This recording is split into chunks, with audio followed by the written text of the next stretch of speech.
25 जून 2024 Tuesday. मुकद्दस मत्ती की अंजील chapter 7 6 12 to 14।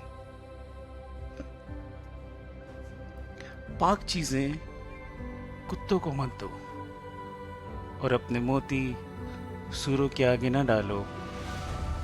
ऐसा न हो कि वो उन्हें पामाल करें और फिर कर तुम्हें फाड़े। बस जो कुछ तुम चाहते हो कि लोग तुम्हारे साथ करें, वो ही तुम भी उनके साथ करो,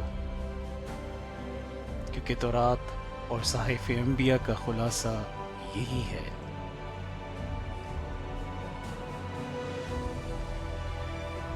तंग दरवाजे से दाखिल हो, क्योंकि चौड़ा है वो दरवाज़ा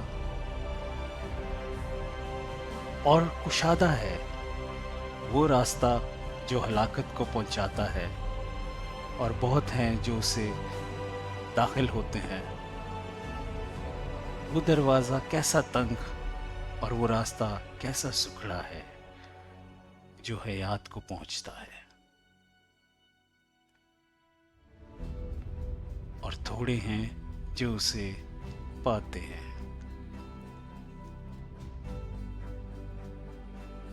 पाक कलम के पढ़े और सुनी जाने पर खुदा की बरकत हो। आमीन।